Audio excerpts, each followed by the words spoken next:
मेरा बेटा आत्महत्या कर ही नहीं सकता, ऐसा कोई कारण ही नहीं था। मेरे बेटे की हत्या हुई है। क्यों मार डाला उसे, किसने मार डाला मुझे नहीं पता।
साहब, या तो ये कूदा है या डूबा है। आइडेंटिफिकेशन के लिए बॉडी पर कुछ नहीं है, ना मोबाइल ना वॉलेट, कुछ नहीं। साढ़े साहब यहाँ स्कूटर एक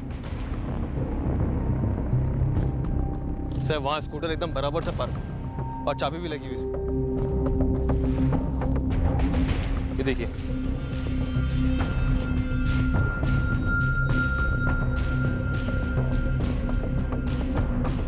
सर, गाड़ी के पेपर ऊपर कुछ नहीं है। वसई विरार आरटीओ का रजिस्ट्रेशन है। अगर ये स्कूटर इसी बंदे का है तो मतलब ये यहाँ पे आया, आराम से स्कूटर पार्क किया और कूद गया, मतलब सुसाइड।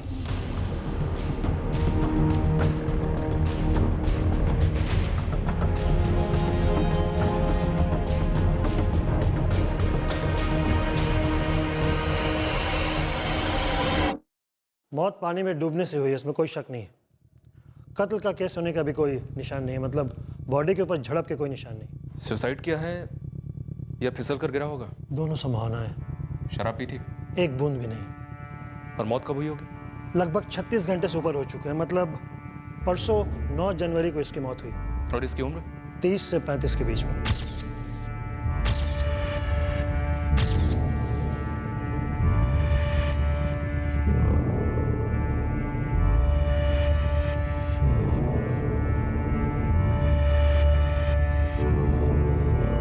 MH48675 एक धनंजय मात्रे के नाम रजिस्टर है, वसई का एड्रेस है। रजिस्ट्रेशन की सॉफ्ट कॉपी मैं आपको ईमेल कर रहा हूँ मैडम। थैंक यू काली साहब, पर क्या आप धनंजय मात्रे के नाम पे रजिस्टर्ड ड्राइविंग लाइसेंस चेक कर सकते हैं? हो कर तो ना।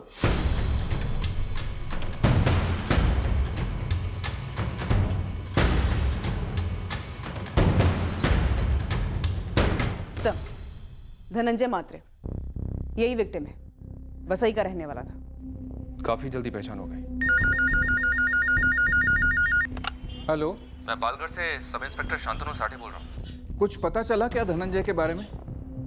मेरा बेटा मिल गया आपको? आपको पालगढ़ सिविल हॉस्पिटल आना होगा।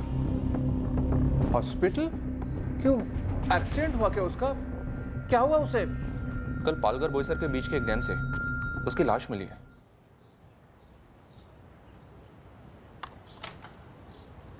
अहो काय झालं? क्या बोले? बाबा अहो बोला ना काहीतरी। अहो सांगा ना काय झालं? म्हणतात कुछ लाश वाश मिली है। हॅलो,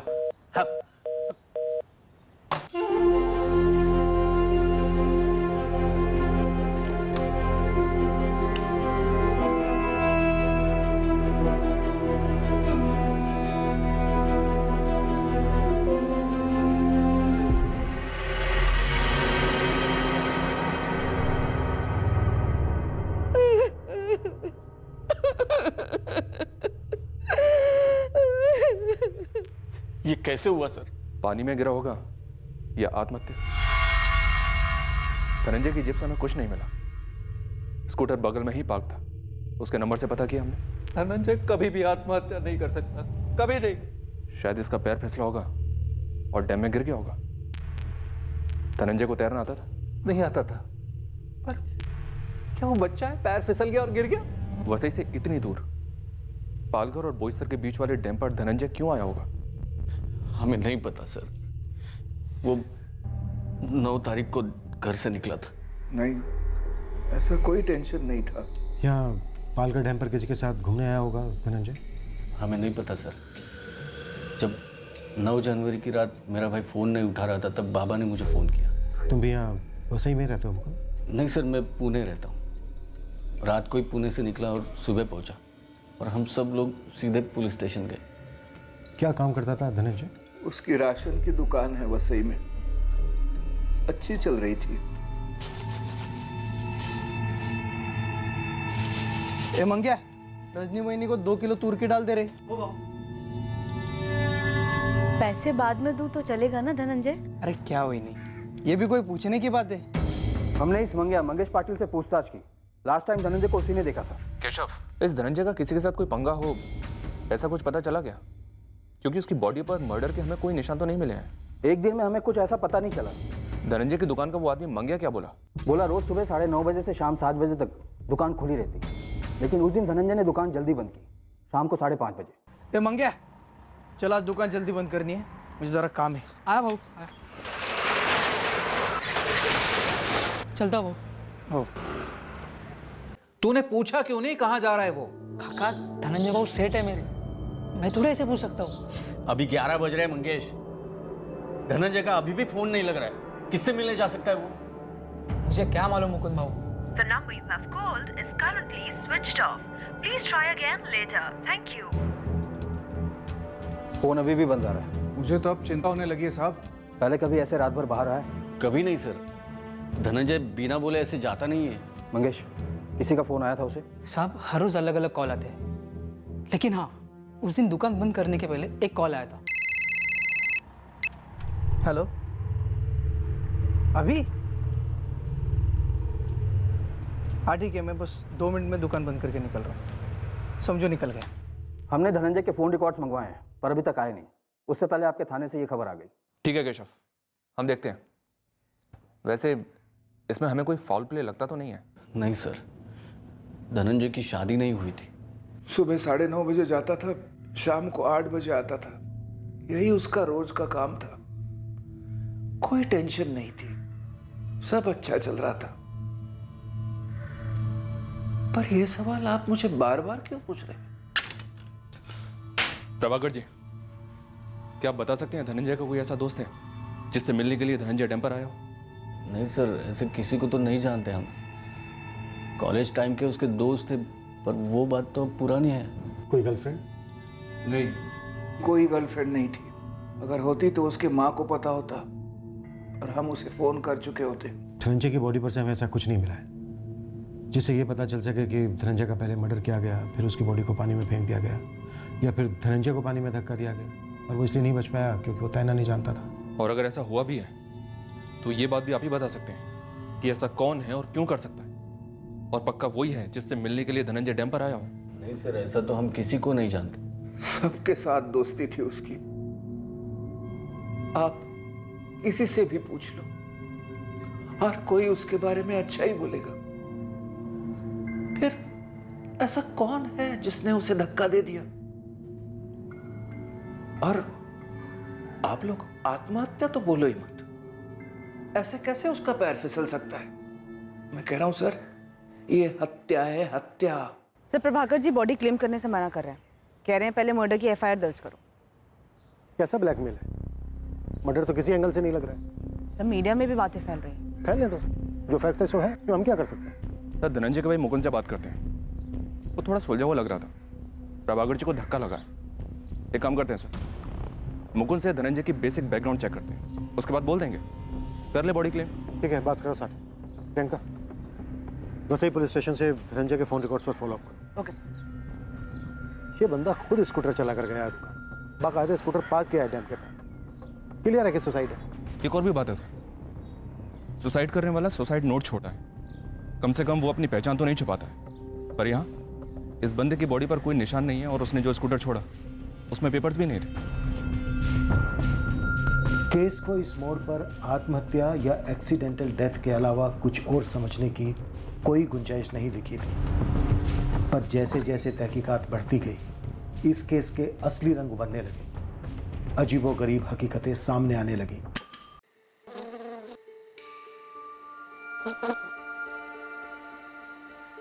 अच्छा चले, काफ़ी लेट हो रहा है।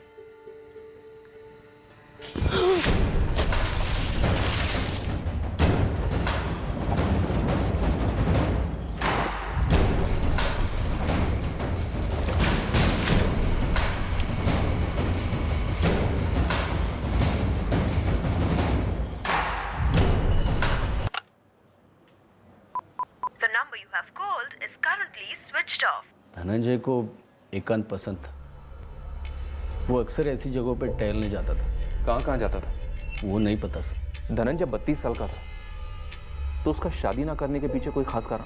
हमारी आई, बाबा, मैं, हम सब खूब जोर देते थे उसे कि भाई शादी कर ले, पर नहीं, बोलता नहीं करने, कारण नहीं बताता। आपकी बात होती थी? हाँ सर, हफ्ते में एक बार मैं उसको फ़ोन करता था। तो पिछले कुछ दिनों में आपको कुछ अलग नहीं लगा उसकी बातों में? कोई टेंशन, मायूसी या परेशानी? नहीं सर, ऐसा कभी लगा नहीं सर। उसके साथ मेरी लास्ट बात 7 जनवरी को हुई थी, उसके गायब होने के 2 दिन पहले। एकदम फर्स्ट क्लास चल रहा है दादा। पुणे काय म्हणते, आप लोग कैसे हो? नमिता वहिनी, स्वप्निल? एकदम मजेत। हाँ एकदम मस्त है यार। अच्छा सुन, आई रोज रोज मुझे फ़ोन करती है, कान खाती है यार मेरा। कहती है धनंजय को शादी के लिए बोल। आपका तो 2 मिनट कान खाती है ना फ़ोन पर, मेरा सोचिए 24 घंटा सामने बिठाकर दिमाग खाती है। नाश्ता, दोपहर का खाना, रात का खाना, तीनों टाइम सेम मेनू। कब करेगा, कब करेगा, कब करेगा? आज तो तुझे जवाब देना ही पड़ेगा धनंजय। अब तू 32 का हो गया है। अगले साल 33 का हो जाऊंगा। उसके पहले तेरी शादी होगी, ये पक्का है। अरे कोई तेरे दिमाग में है तो बोल देना हमें। हो गया नाश्ता मेरा। आज एक और शादी हो गई मेरी। अब मैं खुद लड़की ढूंढूंगी और तेरे फोटो के साथ उसकी शादी करा दूंगी। बेस्ट रहेगा, करवा दो। अरे चला, ये तो मैं। कोई लड़की नहीं थी, तो क्या कोई लड़का था धनंजय की लाइफ? नहीं सर। कभी पूछा आपने इस बारे में? कभी कोई बात हुई उसके साथ? नहीं सर, ऐसी कभी बात नहीं हुई थी, लेकिन मैं जानता हूँ ना सर, वो वैसा नहीं था सर। धनंजय जहाँ भी जाता टहलने, एकांत में बैठने, तो क्या हमेशा अकेला होता था? सर उसने हमेशा ऐसे ही कहा है सर।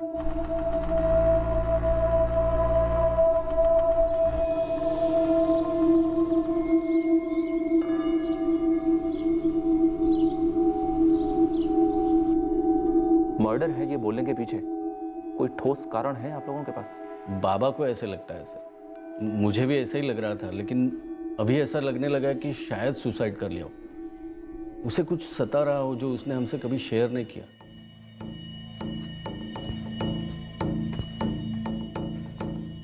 कहेगा वो धनंजय के पापा सच कह रहे हैं क्या? मुझे क्या पता। तुझे नहीं पता होगा तो किसको पता होगा? अच्छा सुन, तूने वो बंद कर दिया? मैंने तो 10 तारीख को ही बंद कर दिया था, जब उसकी दुकान को बंद देखा। वो मंगेश है ना, वो बता रहा था मेरे को कि धनंजय गायब है करके। संभाल के रहे।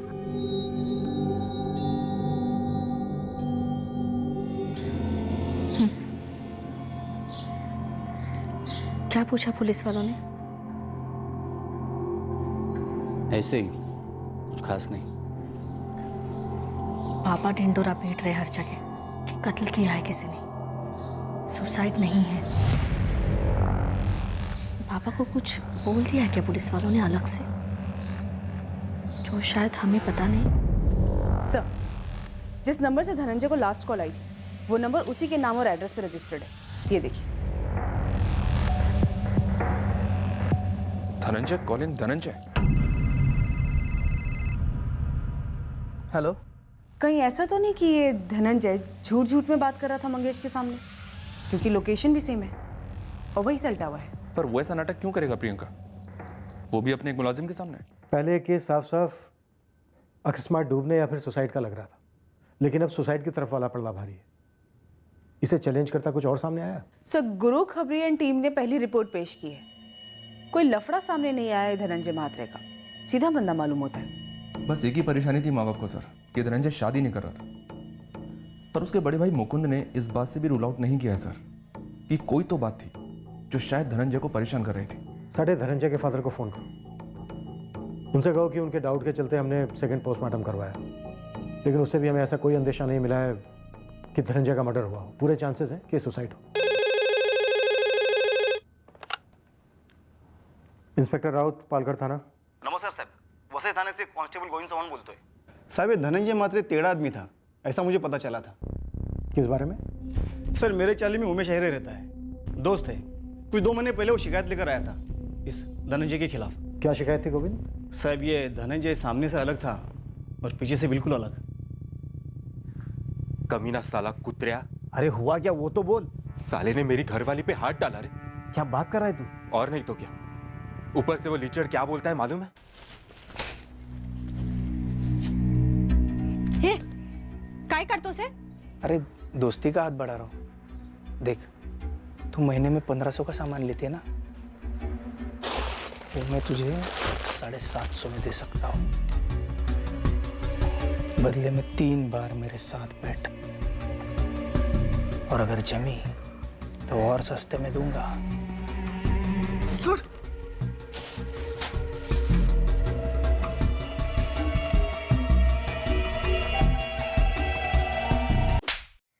ताली एक हाथ से बची है क्या कभी?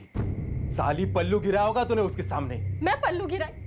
अगर मैं पल्लू गिराती तो तेरे पास क्यों आती? कैसा पति है रे तू? तेरी बीवी का कोई हाथ पकड़ता है और तू थप्पड़ अपनी बीवी को ही मारता है। पंच साहब, ये लिखित शिकायत देने को तैयार ही नहीं था। लिखित शिकायत? पूरा मोहल्ला कीचड़ उछलता हूँ। रेखा, ये जो बदतमीजी करता था, ये उसने सिर्फ एक ही बार की थी या?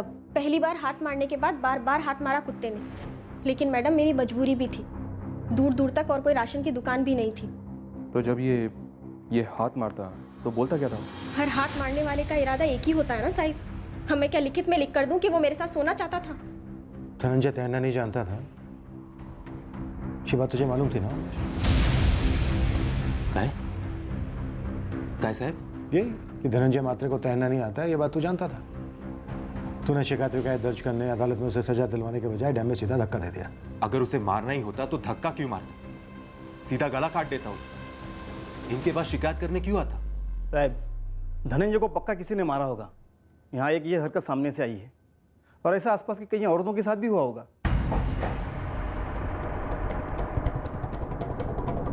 दुकान के मुलाजिम मंगेश को उठा लो और पता करो उसे और क्या क्या पता है। कॉल रिकॉर्ड्स का एक नंबर छान मारो। इसकी हरकत जानने के बाद लगता तो नहीं है कि बंदा ऐसा था जो सुसाइड करे या फिर डूब कर मरे।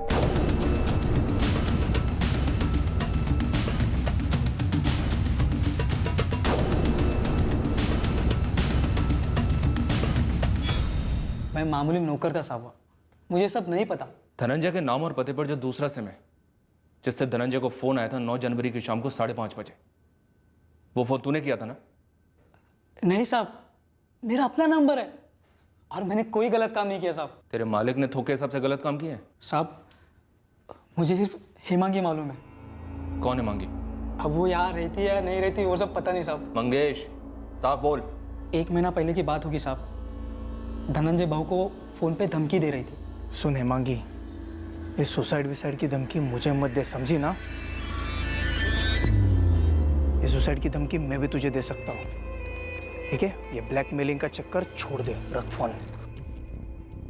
कौन है ये मांगी? मुझे नहीं मालूम साहब। जब सब लोग कहने लगे कि धनंजय बाबू ने आत्महत्या की होगी, तब मुझे ये बात याद आ गई। बड़ी जल्दी याद आ गई तुझे ये बात? लगता है तेरी याददाश्त का इलाज करना पड़ेगा मुझे। साहब, मैं सच बोल रहा हूँ। हेमांगी सुसाइड से कहीं ऐसा तो नहीं है कि किसी और औरत या लड़की ने भी सुसाइड किया हो धनंजय के साथ? इसके बारे में और पता करना होगा सर। शायद धनंजय हेमांगी को हैरेस करता हो, पहले धमकी दी होगी सुसाइड करने की धनंजय को। इस सुसाइड विसाइड की धमकी मुझे मत दे, समझी ना? सर, इतनी क्लोज हो गई कि धमकी दी, तो ये भी जानती होगी कि धनंजय तैरना नहीं जानता है और धक्का देकर मार दिया हो।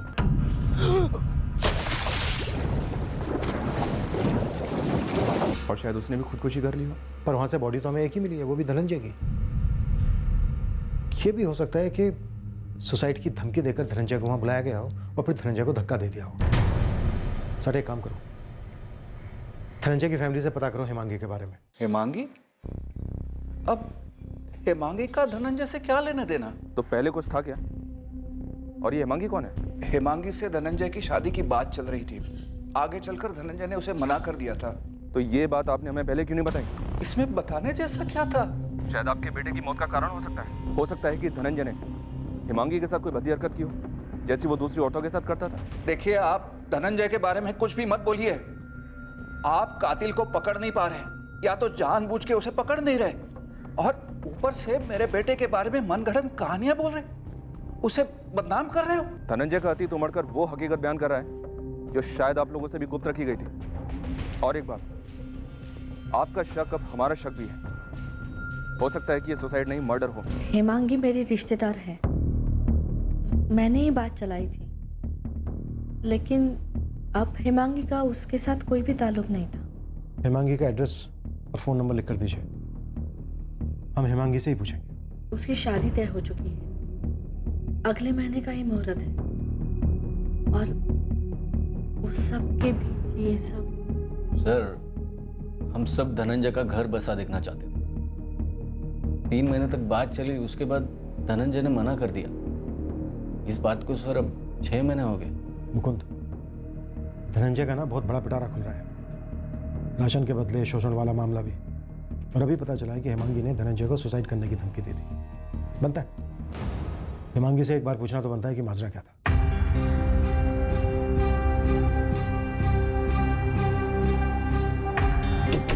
देखिए सर, मुझे इन सब चीज़ों से दूरी रखिए। मेरा धनंजय के साथ कोई लेना देना नहीं है। हेमांगी, हमने वादा किया है तुम्हारी नमिताताई से कि हम तुम्हारे घर नहीं आएंगे, पर तुम्हें आना होगा। अगले महीने शादी है सर मेरी, 2 मिनट की भी फुर्सत नहीं है। हमें 2 मिनट नहीं, 2 घंटे चाहिए। तुम बोरीवली से यहाँ पालघर आओ, हमारे कुछ सवालों के जवाब दो और लौट जाओ। मेरे पास कोई जवाब नहीं है सर। सवाल सुनोगी तो जवाब भी होंगे। अब बोलो, जल्द से जल्द यहाँ पालघर में कब आ सकते हो?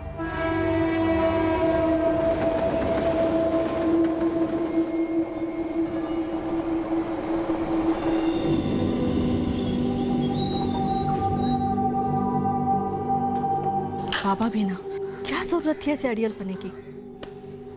आप रोको ना उन्हें। मैं रोकूं बाबा को? जानती नहीं हो तुम उन्हें? अब तो टीवी और अखबारों में भी आने लगा है कि धनंजय ने सुसाइड नहीं किया है, कत्ल हुआ है उसका। अगर हेमांगी की शादी में कोई अड़चन हुई ना, तो उसके घर वाले मेरे आई बाबा को जिम्मेदार ठहराएंगे। नहीं नमिता, ऐसा कुछ नहीं होगा।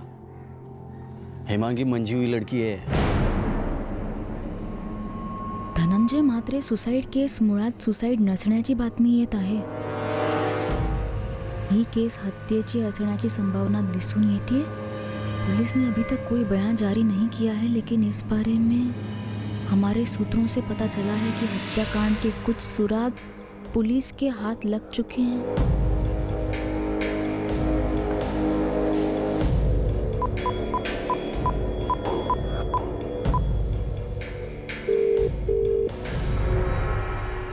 आज का पेपर पढ़ा? अब तो सभी कह रहे हैं आत्महत्या नहीं मर्डर है। क्या कहना तुम्हें? मैं क्या कहूँ? मैं चुप बैठ सकती हूँ, पर मेरे चुप बैठने का रेट है 50,000। ब्लैकमेल समझना, ब्लैकमेल समझना। मैं ज़्यादा मांग सकती थी, ज़्यादा सोच मत, दे दे। 50,000 ना ज़्यादा नहीं है। सर, आपको जो चेक करना है कर लीजिए। मेरी ये धनंजय के साथ 1 महीने से कोई बात नहीं हुई है। धनंजय की दुकान पर काम करने वाले मंगेश पाटिल का कहना है कि लगभग 1 महीने पहले तुमने धनंजय को फ़ोन किया था, सुसाइड करने की धमकी दी थी उसे। किया क्या मैंने सुसाइड? नहीं ना। तो कभी बातों की गर्मा गर्मी में कुछ ना कुछ निकल जाता है मुंह से। किस बात को लेकर गर्मा गर्मी हुई थी हेमांगी? धनंजय ने ब्लैकमेल शब्द का इस्तेमाल क्यों किया था? तो ज़रूरी तो नहीं ना कि मैं उसे ब्लैकमेल कर रही थी। वो तब मैं थोड़ा सा टेंशन में थी। वही पूछ रहा हूँ मैं हेमांगी, किस बात को लेकर टेंशन थी? ये लोग हमारे यहाँ आए थे इसे रिश्ता लेके, ठीक है ना। मेरी चचेरी बहन नमिता, उसका देवर लगता है ये धनंजय।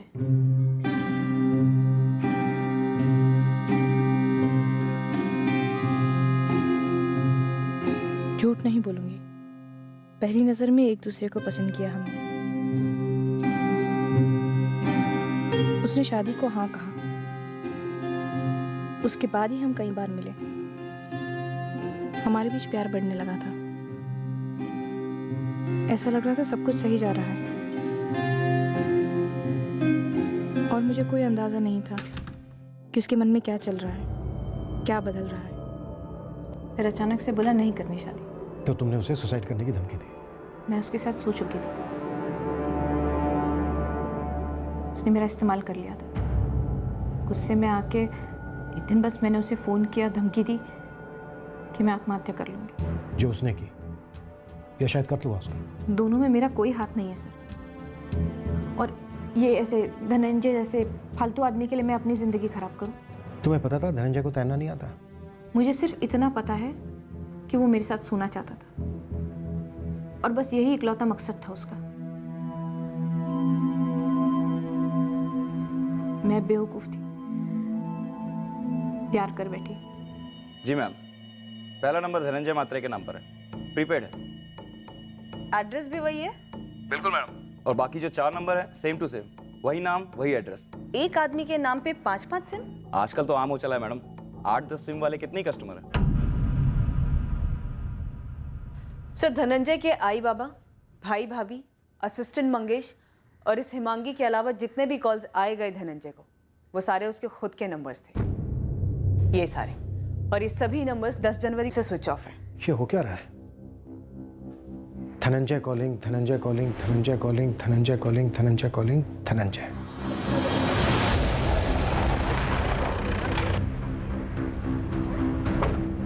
साहब, ये धनंजय की राशन की दुकान नहीं, लूट की दुकान थी।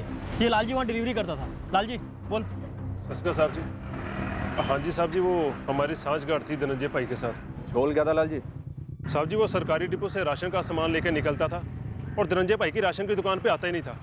वो जो शहर में 2 बड़ी दुकानें हैं किराने की, सारा सामान वहाँ पे छोड़ देता था और उन बड़ी दुकानों का सामान उठा के यहाँ धनंजय भाई के पास छोड़ देता था। और साहब, ये माल एकदम सस्ता वाला माल है, जो ये बड़े किराने की दुकान वाले लोग आधे से भी कम दाम में खरीदते हैं। और सरकारी डिपो से आया हुआ टॉप का राशन का माल अपने ग्राहकों को ये तगड़े दामों में बेचते हैं। और साहब जी, ये जो बड़ी दुकानें वाले हैं तगड़ा पैसा देते हैं धनंजय भाई को, और दोनों पार्टियां खुश। और आम जनता को लगता है कि राशन का माल घटिया है, जबकि ये घटिया तो ये झोल है। इस धांधले में धनंजय का किसी के साथ कोई पंगा हुआ था? साहब जी, उस सब का नहीं मुझे पता, वो तो बस गुरु ने बोला था इसलिए मैंने आपको सब बता दिया।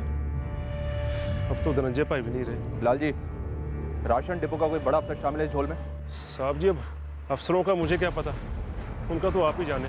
और वो 2 बड़ी किराने की दुकान है, उनके मालिक कौन है? साहब जी, एक तो वो रतन रघुवंशी और जो दूसरा महेंद्र केलकर। अरे मैडम, ये कोई राशन की दुकान नहीं है कि एक आदमी को इतने ही सिम कार्ड बेचे जाएं। किस मुंह से उसको सवाल पूछता मैं? राकेश गुप्ता, तेरी दुकान से धनंजय मात्रे ने 5-5 सिम खरीदा। तूने एक बार भी पूछना जरूरी नहीं समझा? शक नहीं हुआ? तो शक कब होता है मैडम? जब कोई आदमी जाली डॉक्यूमेंट्स देता है या उसके शक्ल पे लिखा हो कि ये 2 नंबर वाला है। लेकिन ये धनंजय मात्रे तो बहुत सीधा आदमी लगता था, और सारे सिम कार्ड उसने खुद के नाम पे लिए थे, खुद के असली डॉक्यूमेंट सबमिट करके। धनंजय, ये रहा तुम्हारा लाइसेंस और ये नया सिम कार्ड। उसके सारे डॉक्यूमेंट्स असली हैं, आप खुद चेक कर लीजिए। हाँ सुनील, धनंजय के 5 नंबर ट्रैकिंग पे डालने हैं। मतलब IMEI ट्रैकिंग? हाँ। आप ऐसा कीजिए, सारे नंबर्स मुझे मैसेज कर दीजिए, लेकिन मैडम IMEI ट्रैकिंग में थोड़ा वक्त लगेगा। सर, मैं कबूल करता हूँ कि हम लोग धनंजय से राशन का A ग्रेड का माल खरीदते थे और उसके बदले में हमारी दुकान का सस्ता माल उसको बेचते थे, ताकि वो अपने राशन कार्ड वाले कस्टमर को बेच सके। सब कुछ हंसते खेलते चल रहा था, हमारी उससे कोई रंजिश नहीं थी, और उसके मर्डर में हमारा कोई हाथ नहीं है सर। रतन रघुवंशी, महेंद्र केलकर, तो मतलब तुम दोनों पक्के हो कि ये मर्डर है, सुसाइड नहीं? सर, अभी आप ही ने तो बोला कि धनंजय मारा गया, और वो टीवी वाले न्यूज भी सब वही बोल रहे। तो साहब, एक बात बोलूं, कोई सुसाइड क्यों करेगा जब उसके सर पर कर्जा वर्जा कुछ होगा? और ये धनंजय ये तो बहुत झोल करता था, कैंडे की खाल थी इसकी। सर इसके ऊपर कर्जा वर्जा तो हो ही नहीं सकता था। वो सुसाइड क्या करेगा? तो फिर कोई उसका मर्डर क्यों करेगा? राशन डिपो के ऊपर के किसी ऑफिसर को रिश्वत नहीं पहुंची या किसी और राशन वाले से कोई पंगा? तुम सब के सब दाल में काला मिलाने का धंधा करते हो। कहीं ये काला ज्यादा तो नहीं हो गया? सर एक बात बोलूं सर, मतलब जो भी मुझे पता है कि हमारी सेटिंग थी, अच्छी सेटिंग थी, चल रही थी, सबको माल मिल रहा था, सब खुश थे। और सर इसमें हमारी एक आदमी को मारकर अपने धंधे पे कौन लात मार लेगा? इसलिए कहता हूं सर, आपका कत्ल जो भी है हमारी बिरादरी में से नहीं है सर। साहब ये भी तो हो सकता है कि उसका कोई निजी मामला हो।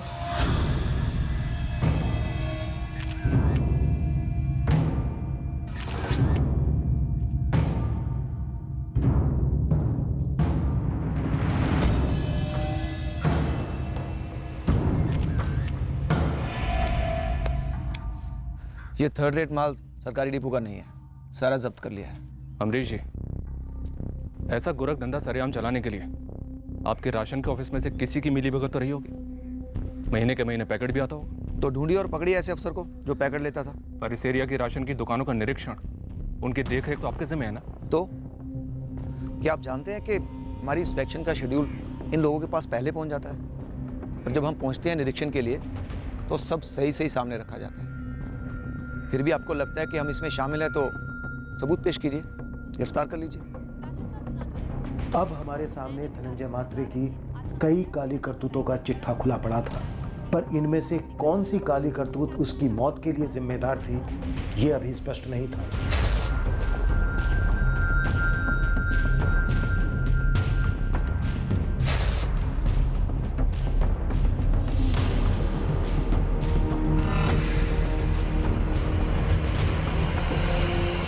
ये नंबर धनंजय महात्रे के नाम पर रजिस्टर्ड है और ये नंबर तुम्हारे फोन में इस्तेमाल हो रहा था रजनी तांबे, और तुम्हारे उसी फोन में अब ये नंबर इस्तेमाल हो रहा है। सुधा सावंत, तुम धनंजय मात्रे के नाम पर रजिस्टर्ड सिम कार्ड यूज कर रही थी? हो साहब। क्यों? उषा मांडके, तुम्हारे पति को पता था कि तुम धनंजय मात्रे का दिया हुआ सिम कार्ड यूज कर रही हो? मैडम मेरे पति को इन सब के बीच में क्यों घसीट रहे हो? ठीक है, नहीं घसीटते तो तुम ही बताओ कि धनंजय महात्रे के साथ तुम्हारा क्या रिश्ता था? तुमने उसका दिया हुआ सिम कार्ड 10 जनवरी को क्यों बंद किया? उसके मरने के ठीक एक दिन बाद। साहब, उस रजनी ने कुछ बोला क्या आपको? क्यों सुधा, ऐसा कुछ है क्या जो सिर्फ रजनी ही मुझे बोल सकती है? तुमने? साहब, उसने भी तो 10 तारीख को फोन बंद कर दिया था, मुझे पूछा भी था। तूने वो बंद कर दिया? जैसे ही खबर फैली कि धनंजय ने आत्महत्या की है, मुझे पक्का यकीन था मर्डर हुआ है उसका। हे साहब, उस आदमी के कारण तो कोई खुद की जान दे दे। वो इतना टेढ़ा, इतना कमीना, इतना गलीज किस्म का आदमी था साहब, वो आत्महत्या नहीं कर सकता। साहब, मैं, रजनी और सुधा, हम तीनों को धनंजय ने अलग अलग नंबर दिए थे एक ही काम के लिए। उषा, ये पहेलियां मत बुझाओ, सीधे सीधे बोलो, तुम तीनों और धनंजय मात्रे के बीच चल क्या रहा था? हम तीनों धनंजय से आधे आधे दाम पे राशन लेते थे, कभी कभी फोकट में भी। लेकिन फोकट की चीज़ की अपनी कीमत होती है ना मैडम, दरअसल बहुत बड़ी कीमत होती है। एक कंकर मिला ना दाल में तो अपना नाम बदल दूंगा रजनी। ऐसी दाल तो बड़ी बड़ी दुकानों पे भी नहीं मिलेगी, फिर मुझ पर ऐसी खास मेहरबानी क्यों? मेहरबानी नहीं, सौदा है सौदा, जिसमें तेरा भी फायदा है, मेरा भी फायदा है। कैसे?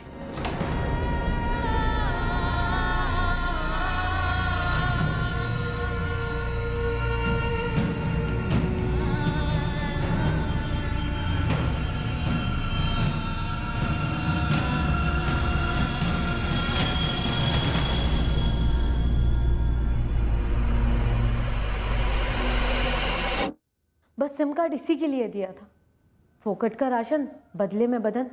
एक नंबर का कमीना था वो धनंजय, हमारी गरीबी का बराबर फायदा उठाना जानता था मैडम। नाना साहब, पति को बताकर भला कौन सा औरत ऐसे करेगी? साहब, मैं आपके आगे हाथ जोड़ती हूँ, आप भी ना बताओ साहब, घर में आग ना लगाओ साहब। जो भी 4 पैसे बचते थे बच्चों के लिए बचा रही थी। पहले पहले खुद से घिन आती थी साहब, पर एक बारी पैसे बचने लगे और अच्छा राशन आने लगा तो आदत सी हो गई। और ऐसा भी खराब नहीं लगता था मुझे कि धनंजय को जान से ही मार डालूंगी। हम उसके लिए सोने की मुर्गी थे, वो हमारे लिए था। हम क्यों मारेंगे उसको? तो फिर किसने मारा होगा? तुम तीनों को जो सिम उसने दिए थे उसके अलावा उसने 2 सिम और खरीदे थे, 44498746 और 44498653 इन 2 नंबर्स का भी पता नहीं चला है। और पहला नंबर 44498746 इस पर धनंजय की लास्ट बात हुई थी। हाँ ठीक है, मैं बस 2 मिनट में दुकान बंद करके निकल रहा हूँ। हम तीनों, मैं, उषा और सुधा, एक ही मोहल्ले के हैं। हम तीनों में कभी कोई बात नहीं छुपी। बाकी कोई थी नहीं थी हम नहीं बता सकते। 2 चीज़ें हो सकती है ना साहब, मतलब उसने किसी जवान लड़की को शादी का वादा किया हो और उसके साथ सोने के बाद तोड़ दिया होगा और उसी ने मरवाया हो, या फिर हमारे जैसे शादीशुदा औरत के पति को पता चल गया होगा। किसी का नाम छुपा के मेरे को क्या फ़ायदा होगा साहब?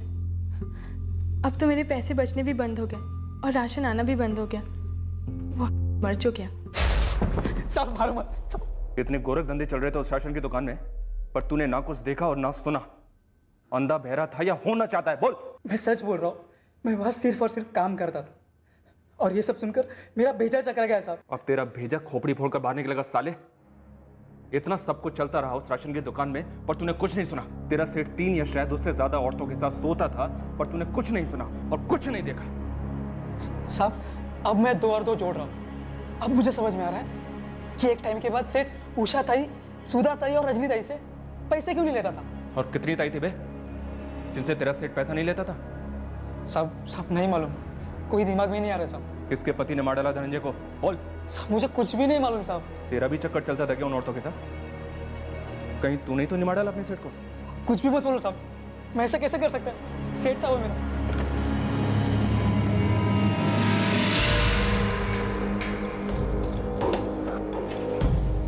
ये औरत कौन थी उस वक्त हमें पता नहीं था, पर आखिरकार हमें पता चलने वाला था कि ये औरत ही इस केस की चाबी है।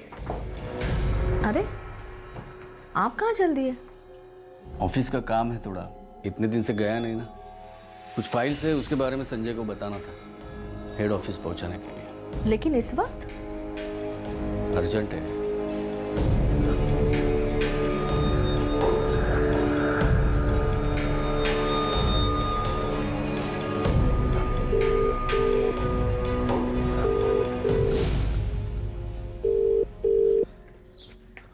हाँ गुरु बोल।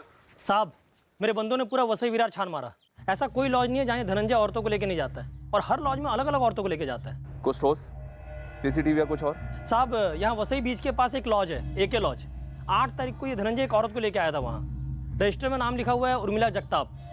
एड्रेस, फोन नंबर या फोटो? नहीं है साहब, सिर्फ लेडीज़ का नाम है।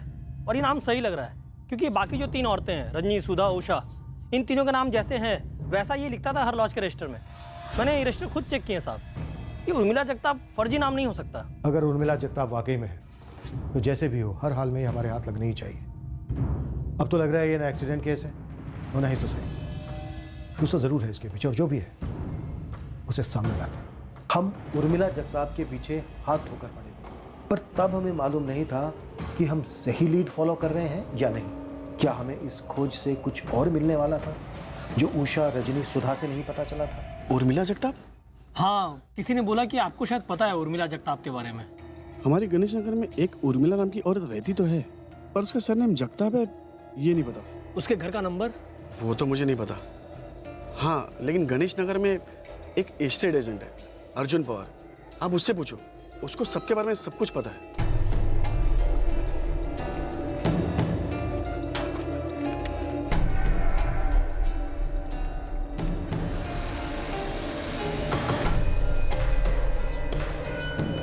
अर्जुन पवार गणेश नगर में किसी उर्मिला जगताप को जानता है क्या? तेरे को क्यों बताओ? ठीक है, चल पुलिस थाने, साहब लोगों को बता देना। ये पुलिस को उर्मिला से क्या काम? मर्डर केस है भाई, अब बोलेगा या साहब लोगों को भेजूं? 3 गली छोड़, चौथी से राइट, फिर लेफ्ट, फिर सीधा। 25 भी खोली है उसकी। 144/4 जा। भाई गोली तो नहीं दे रहा ना? अबे मैंने ही खोली दिला उसको, जा।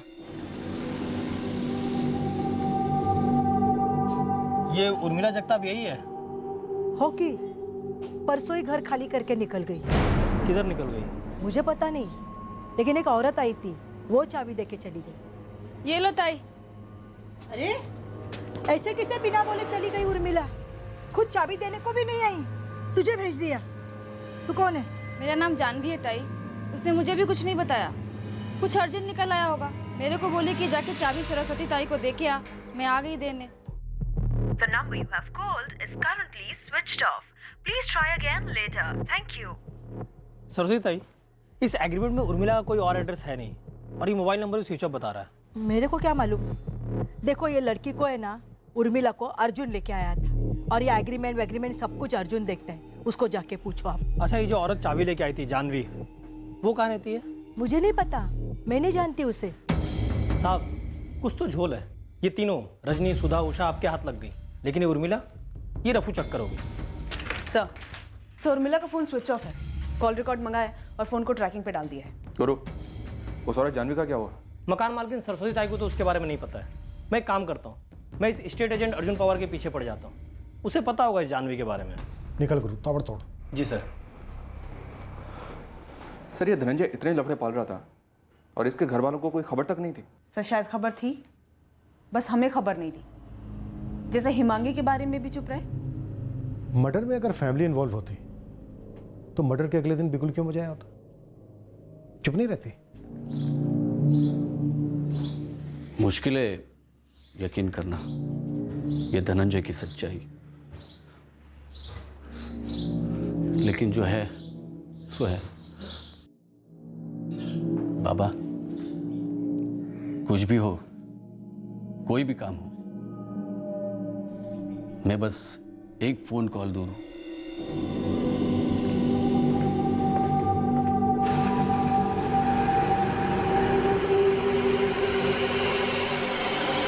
ये जानवी कहाँ मिलेगी और उर्मिला जगताप कहाँ से आई थी और अभी कहाँ मिल सकती है? अबे तू है कौन? पहले उर्मिला फिर जानवी, खबरी है दलाल? ए भाई, गुरु नाम है मेरा, खबरी हूँ। और ना बताओ तो एनकाउंटर करेगा मेरा? अबे नहीं, थोड़ी जानकारी दे दे, थोड़ी इसकी मदद हो जाएगी।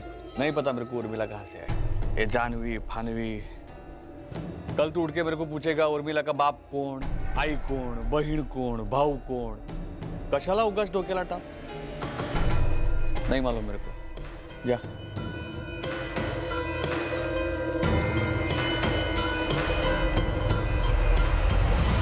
सर वो नंबर जिससे धनंजय को लास्ट कॉल आई थी। हाँ ठीक है, मैं बस 2 मिनट में दुकान बंद करके निकल रहा हूँ। वो नंबर था 444987646 और IMEI ट्रैकिंग से पता चला वो नंबर उर्मिला जगताप इस्तेमाल कर रही थी। और सर ये नंबर भी 10 जनवरी को ही बंद हुआ। 444987646। इस नंबर के अलावा उर्मिला जो दूसरे नंबर यूज कर रही थी, उनके रिकॉर्ड से कुछ मिला? वो सिम कार्ड किसके नाम पर रजिस्टर्ड है, एड्रेस क्या है? उर्मिला जगताप के नाम पर रजिस्टर्ड है, पुणे का एड्रेस है। क्या उर्मिला को हमारी तहकीकात की भनक लग गई थी और उसने भागने का प्लान बना लिया? 50,000 लेकर गायब हो जाऊंगी मैं, किसी को पता भी नहीं चलेगा मैं कहाँ हूँ। किसी को यह भी नहीं पता चलेगा कि धनंजय के साथ हुआ क्या था। पर 50,000 से एक पैसा कम नहीं लूंगी। उर्मिला का पुणे का address? Sir Sambhaji colony Swargate के पास। आप कह रहे थे कि धनंजय की फैमिली अगर इस मर्डर में शामिल होती तो मर्डर क्यों चलाते? हाँ, जाहिर सी बात है। सर, मैं इस बारे में ये सोच रहा था कि मर्डर का दावा सिर्फ प्रभाकर जी ने किया। ये हत्या है, हत्या। जबकि बड़ा भाई मुकुंद कुछ नहीं बोला, जबकि मुकुंद भी तो पुणे में रहता है। सर, इस उर्मिला जगताप को ढूंढते हैं, इसके पास हमारे कई सवालों के जवाब होंगे। साठे, तुम एक टीम लेकर पुणे के लिए निकलो और वहाँ पर उर्मिला और मुकुंद के बीच कोई कनेक्शन चेक करो। हम यहाँ जानवी को खोजते हैं।